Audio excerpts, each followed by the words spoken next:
He talked to his daughter. Yeah, sweet. Oh my God. This is...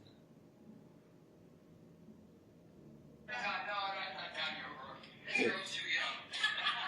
That's why I left you. How are you? You are my girl. Girl knows what he's doing. Yeah, well, I told him to let me stay alive every day. A little misogyny, a little like racism, you know, Buddy Leroy's. Hey, what you gonna do? Hey man, I have Live 5 up to feed them back to Zac Taylor presser. Cool, thank you, man. All right, bye. Damn, look at those Drake-cast panels. Pretty big.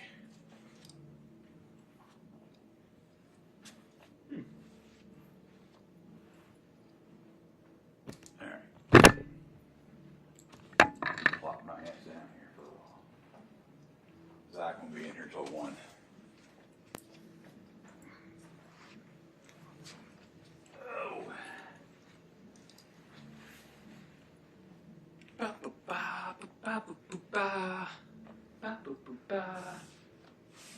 Yeah, I'm surprised there's I'm surprised the Bengals station isn't here. It's 19 now. They took over as the Bengals station for this season because we gave up the contract. They ain't here. I mean, we would have been here. We were Bengals station. We'd been here for, it doesn't matter what it was they were doing. We were here. Of course, they still could walk in here and win. I'm sure they probably figured that there would be nobody in the locker room to talk to, which was very accurate. You know how easy it would be to do that? What, the wall? Yeah. Think Allison would like that in the kitchen? Yeah, she'd love it. Green. It needs to be green, like Green. grass, the jungle. Or is that Bengal stripes? It is Bengal Sure, stripes. Bengal stripes. Yeah, but I want So to. you need orange. Yeah, but I want to do green. I want to make it look like the jungle. Well, you could, but It's gotta be the jungle. So I could say, "Welcome to the jungle," and she'd be like, "Get out, get out of here now."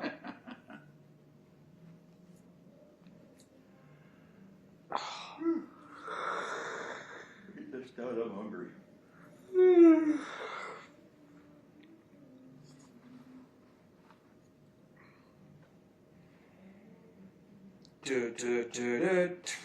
Max Verstappen.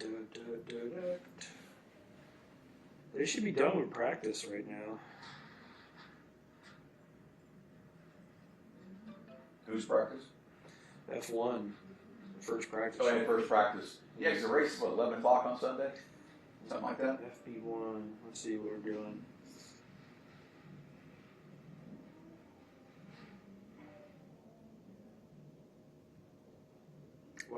Why are you giving me races from? Well, there's Cutter. Season is upon us, and it's a sprint weekend, so teams just had a single hour of practice to get to grips with the Lusail International Circuit. The McLaren double disqualification for excessive pack wear in Las Vegas disrupted Lando Norris's recent run of good form.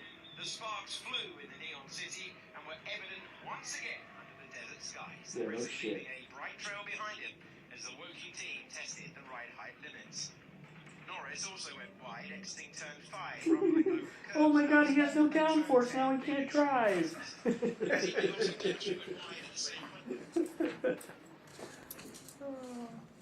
Oh, and Piastri went wide too. I wonder why. These assholes have been cheating all season. Apparently.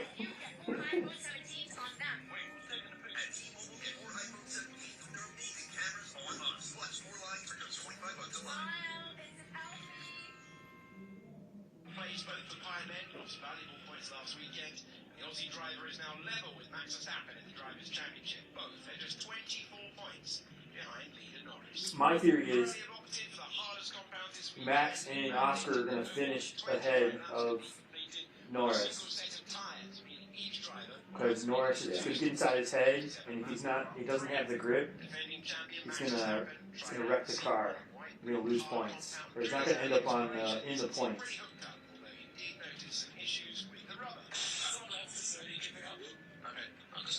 The Red Bull driver later ran wide at turn 7 and cut the next, this time with a different problem.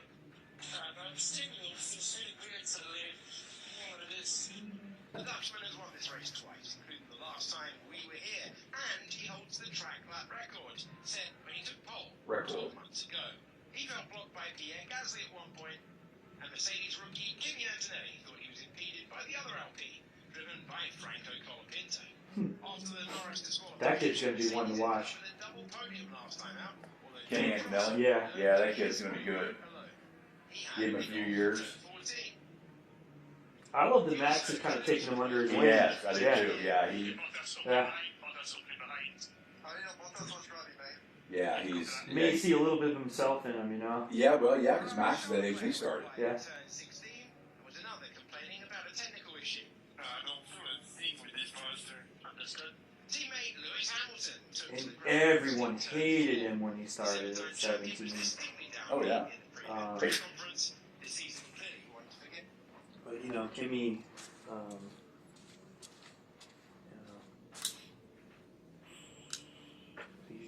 he's going to be a better driver than George Russell. George just, So talking F1. yeah. So are y'all watching the spring qualifying? What I was looking at FP1 right now. That's all. So yeah, no, that's yeah. They I'm not gonna spoil it then, but Hey, don't do it yet. I'm behind. I'm gonna be really pissed if Max wins it. But this will be the most likable Max. See, I'm a Max fan, but I'd love to see Lando win it. If somebody else is going to win it, I'd like to see Lando do it. No. But I don't think he's going to. I think Max wins one more. Well, he's only 24 points behind He's him now. going to win it. These guys, they don't. I think these young kids don't have the instinct that Max does, which is what Lewis kind of found out in 21.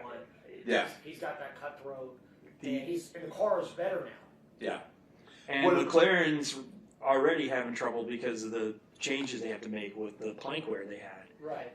So they You know, can't. They can't be. What amazes me is after they got rid of Christian Horner, all of a sudden Max started freaking.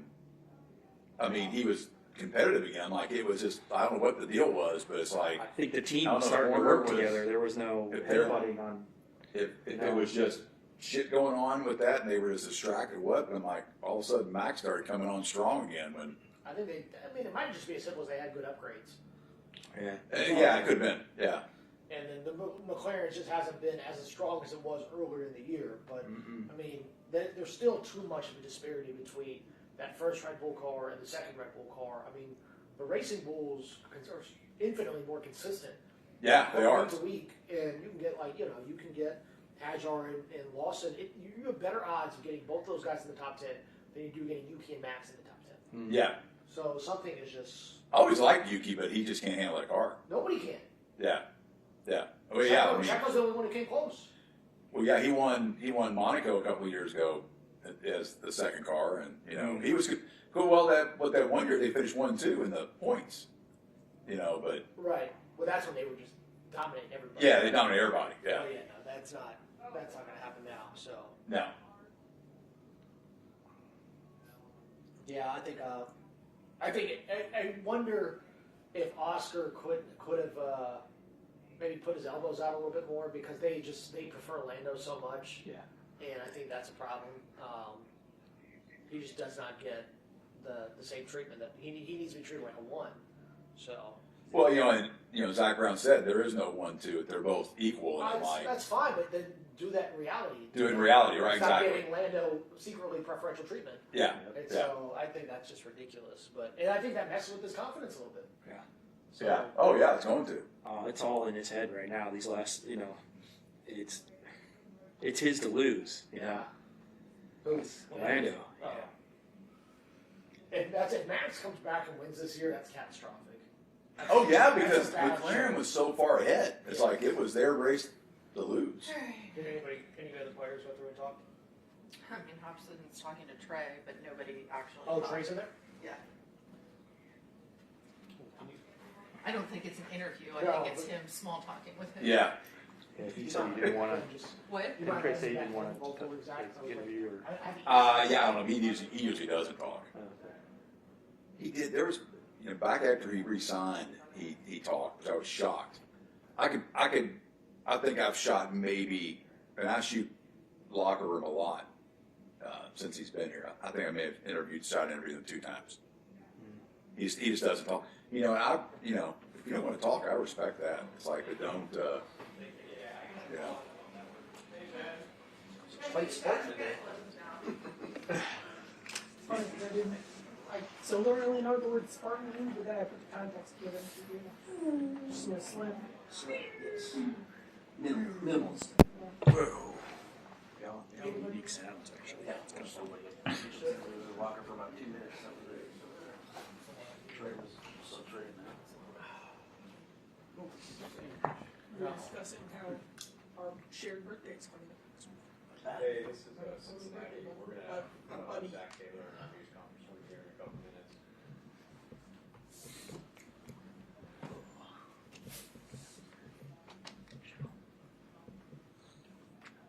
Stay back here. You can't get back home. I can't get back home. No, I'm gonna go on Get you high though. Tuesday Do night, 4. and then come back Friday morning. Yep. Fly. Yeah. Just go for a couple days. I think we have one. Do a little late Thanksgiving, and then it's my niece's birthday on Wednesday, so Where's she live? they're in Winchester. Okay, with what I've got, I'll do that. It's family time, and I probably won't go back for Christmas or anything like that. Sorry. Yeah. Didn't know we were doing my laptop. This is time to you scored touch. This is what 14-7. such a club. So I do Where were you at? Where did you ISO living back there? exposure, basically leave it at F4. Premier Yeah. South. And then assume it's in this. Nebraska's got it first and 10 in the red I grew up zone. in Medfield, so we're probably like 15 miles apart. Oh, Where you are. geez. And how much does that bring? Yeah, it's Midfield and the second quarter's getting ready to start right now. Right there. Oh, wow. Yeah.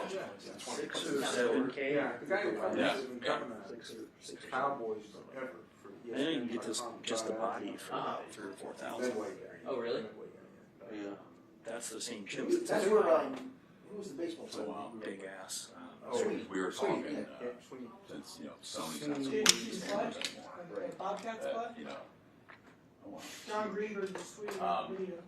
They're Sort of, TR about "Hey, what, it's sweaty, just get out of what it." cameras to I get, assume you follow for, So did they score from the lawn, or because it looked like The it? Mayfield was really, some sort of it was in the wingback newspapers area. explosive around. Yeah. We covered Mayfield. obviously these, Oh, that's the first. Oh, that's what got them down there. Okay, I get it. So, Makes Some sense. sort of play of 1920. You guys, Oh, Waggle. the year 1970. Yeah. The Boston Pages list all the. We found a Oh my God. couple prime lenses Ron that Hodgson, were like, Quincy Blaine Page. just buys them every so often. $100, Quincy $150. Major Ledger was in there, you're I've right. got a 50 millimeter They're 2.0 or whatever. They were great working, yeah. They It were was cheap ass one too. It's amazing. That was Wow. Yeah, they do those interviews like that. Boston. Even this one wasn't too bad. It's more like a utility. Yeah. The autofocus is the killer. If you look at his eye, take tracker. Basement for a work pitch. No matter where he goes, it just locks on his eye. Yeah. Top, I could drill right into it. If you ever always touch that mic, that's where it's focused. Yeah, I'm just gonna bat my, whatever you assigned me, I'm just gonna bat that and get it in the road. People doing this, their interviews. And it's just following It's the tracking yeah, that. it's following the pupil. Baseball, right? It was fall. Basketball? Basketball. Yeah. I mean, it's tough. I kinda lost contact a little bit, so I'm not sure. Never been to football. No. Never. I mean, But pretty good honestly, baseball team, cross. if you had to buy a bunch of Medfield- stuff, if Medfield you have a became budget a for those, Not you making could subject. probably triple In my area, these went for to that, Denver, or buy 2 of these for an entire Yeah. prime When I was kit. growing Right. up, so Outfitted Medfield with won microphones. states Yeah. when I was in 6th grade, 7th grade, 8th grade. lacrosse. Lacrosse. They lost in the state final to Lincoln Sudbury, I believe, my freshman year. This Then guy they right won here, it's sophomore year. $30. They had It's the my senior year, direct the whole interface. starting lineup went D1, except for So you one don't kid have that to played use D1 cable. football. Right, right. Yeah, I have some of those for my, They were just, my DJ. I actually buy it. oh, yeah. It's like a pipeline program up through. The guy who coached our basketball, coached me baseball. Yeah, it's the only thing I don't like is, it's Can't yawn. Can't yawn. Hour and a half At least sleep. 2 hours of Hour and a sleep. half sleep, buddy. So, all right. Great. Percy Howard, what's new? Nothing's new. Yeah, nothing's new. Feels good to get a road divisional win and, fun for our guys on prime time. You get to see them having fun after the game. That was just good. They've been putting in work all season long for moments like this, and to get one and then get to, take a deep breath and enjoy it and relax and have fun and that's important. And now we'll, take a couple days here to get our legs back underneath us and get ready to go for Buffalo. What do you think Burrow did best yesterday? I just thought he played football. That was just good to see. And you could feel him get into a rhythm there, especially, some moments in the first half and then second half, you just felt like he was really, really on it. And just some moments where you saw him, kind of break contain. It was good protection and guys getting watched inside, and he kind of extends to the right, made some big plays. One to Jamar, that got us a first down. That was kind of a moment for me that I feel like I've seen from them so many times. And the Tanner touchdown, when he bought time to the right and kind of put it in the only spot he could possibly give it to him, back shoulder.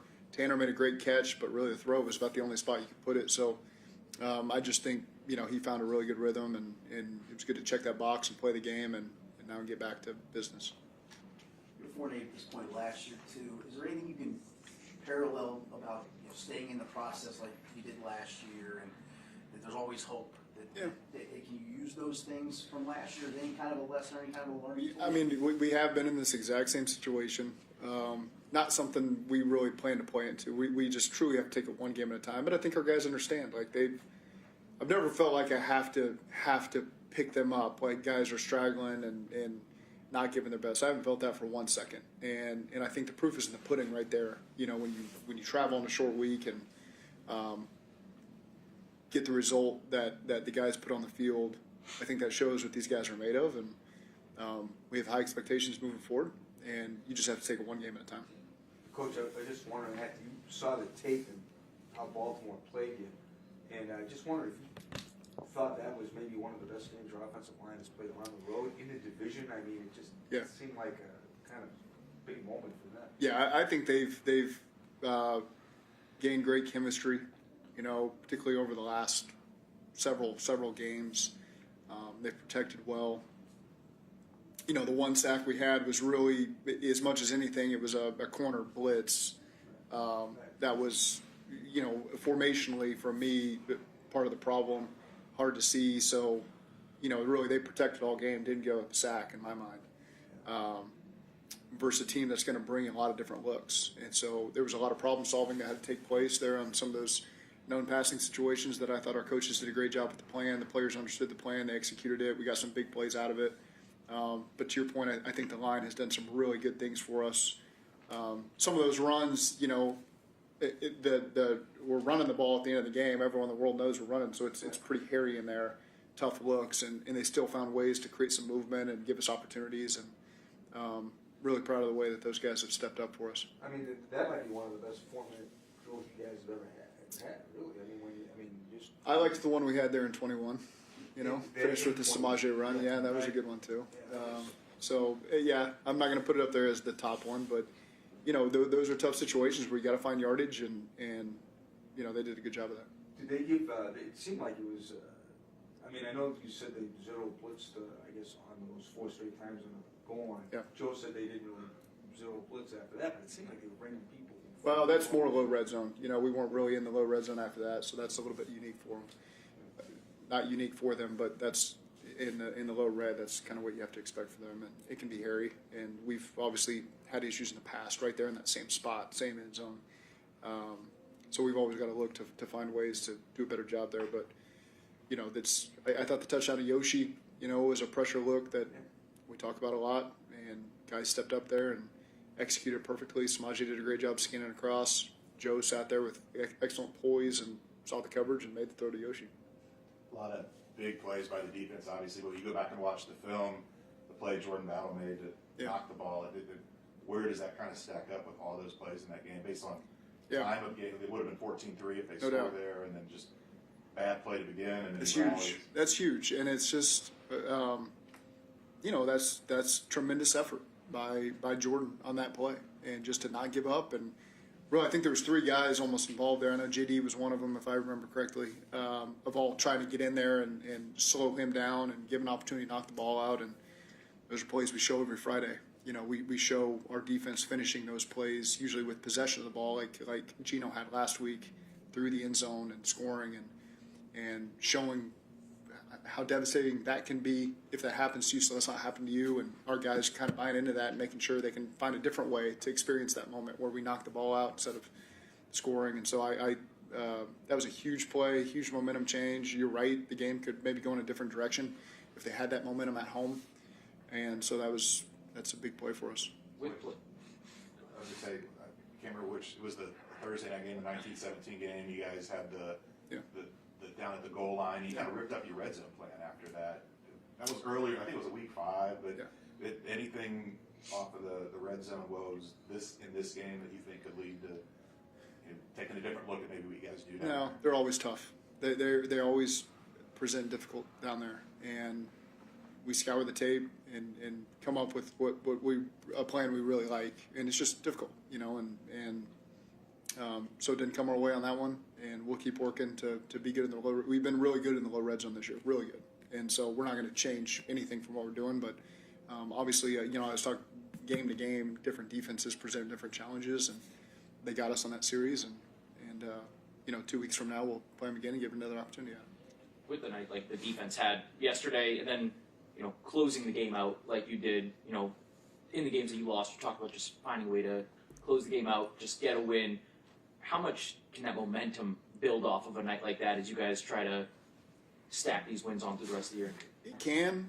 Obviously, we're going to have to put the work in. We haven't played Buffalo, it feels like, in a while. So there's a lot of work that guys are going to have to buy into next week. But I thought finishing the game on something that we've just been preaching since Al walked in the door here, you know, forcing these fumbles.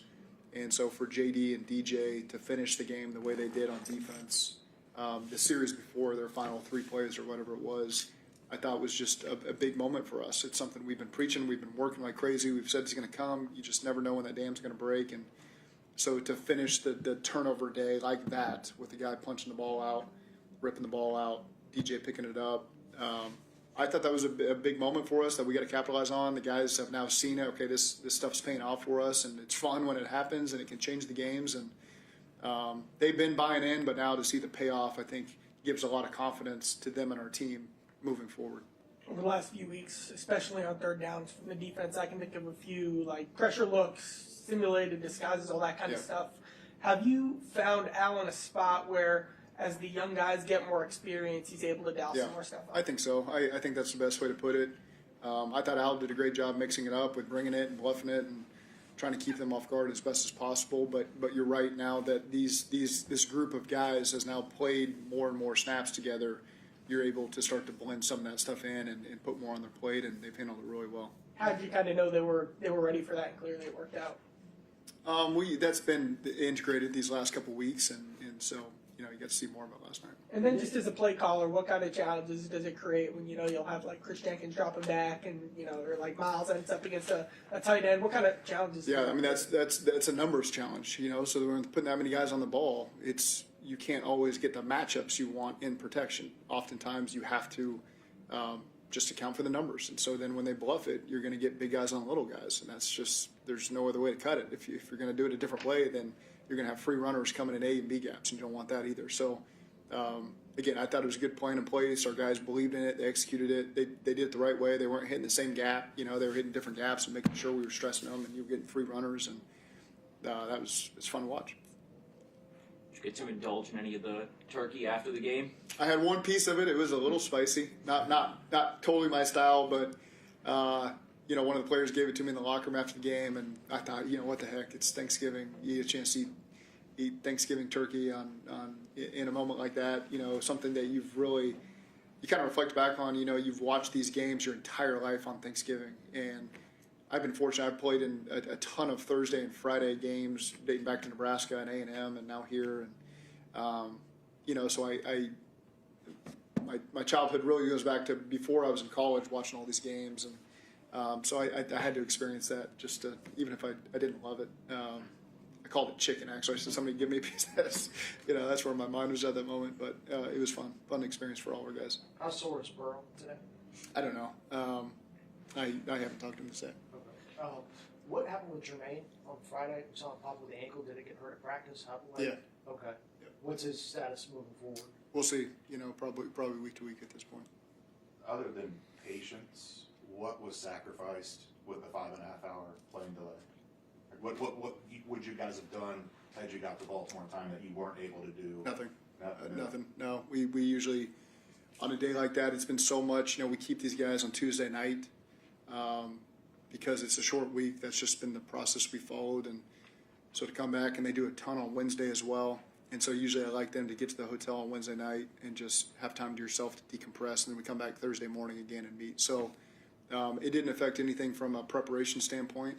I thought what it did add was great team bonding and camaraderie. Like it's, it is what it is. It's you've got issues and you face adversity, and it was fun to watch people deal with that adversity. I thought Jeff Richter did an unbelievable job. I thought the Delta people were phenomenal. Everyone's just trying to problem solve and keep the peace, and our players responded unbelievably. Other than Ted being a little hungry at times, which he found some food, so it was good. We had plenty of food and it took care of him. But I'd look back and you're stressed for the players because they got to play the next day. But man, they were laughing, they were bonding. It was kind of one of those moments you can't really create on your own. It was just a natural happening, and I thought, well, this could be really good. And so maybe we'll just try to arrive late for all road night games from now on. But I thought the problem solving was really good. People kept their wits about them and did everything they could to make the players comfortable, and the players responded great. And we got there at 1 a.m. To the hotel, and they had this unbelievable Thanksgiving dinner that Brick had set up, with the hotel people, and I thought everybody would just grab their food and go. That ballroom was packed at 1 a.m. Packed. I mean, there wasn't an open seat at any table. So guys sat down there and ate their food, and we let them sleep in, and they responded with a big win. How did you personally pass the 5.5 hours? What did you do while you were sitting there? Well, kind of wandered the plane to check in with everybody, make sure everybody's good, which is kind of where I got to see everybody was in great spirits and handled it great. Hung up there with Brick, and anything I could do to communicate information. So I don't think I sat in my seat very much. Kind of when you get on a plane initially, I fall asleep pretty quickly. It's been a long week. You get to take an hour nap real quick and then be fresh and ready to go for the night. And so I knocked that hour out right away. As soon as I hit my seat, I was out, and then I woke up and we hadn't moved. And so then you're wired and you're walking around and just seeing what you can do to help. How different would your stress level have been if you guys were playing, say, a 1 p.m. game versus the night game? Yeah, that would have been different, but we had a night game. It was great. And I say try to help. I probably was just in the way. There was nothing I can do to help. I'm not a mechanic. I can't do anything. So I probably was just in the way more than I was actually helpful. What's the biggest thing you've seen in Miles and Joseph Osai's game over these last few weeks and kind of how they perform and play? They're getting a ton of reps. They're getting a lot of confidence. They've completely bought into what we're asking them to do. And I think Jerry Montgomery's done an excellent job with that whole room, and because he's got varying degrees of veterans and guys, that are in their third or fourth year, got some young guys in there, and so just keep developing those guys, and you see Miles and Joseph have really gained a lot of confidence and are playing at a high level and giving us a lot. You're seeing Cedric do a great job as well, and so again, just guys continue to come along there, and it's been fun to watch them develop. Looking at those two guys, I was thinking Trey broke out in year 4. I was thinking like Hubbard at the end of 2020, he started hitting his stride. At that stage of your career as a defensive end, can things start to really pick up for you? They can, absolutely. And you look at a lot of guys, and some guys come right in and immediately make a trip. Some guys, for their careers, the years 4 to 8 are huge parts of their career, where, okay, I get it now. I understand what offenses are trying to do to me. I understand why we've been talking about this technique or this stuff all along, and it clicks, and now you're a talented player, a high-level thinker, a problem solver. You can really help those guys around you elevate their game, and you're not just out there doing it for yourself. You're out there able to communicate and work in conjunction with somebody else, and so you you're seeing that, I think, with a lot of our guys there of hitting that part of their career and really starting to take off. There seemed to be some plays earlier in the game where, Lamar was able to break out of the pocket, do what he does, whether it was running or passing. Yeah. But in the second half, it seemed like, really other than that one crazy scramble that he hit lightly downfield, you guys contained him pretty well. Was there anything that changed or anything like that? No, I wouldn't say so. He's going to have his plays where, you think you get him back there and he'll pump fake somebody and kind of get you just to hesitate for a moment and gain leverage, and he's so quick he can get on the edge.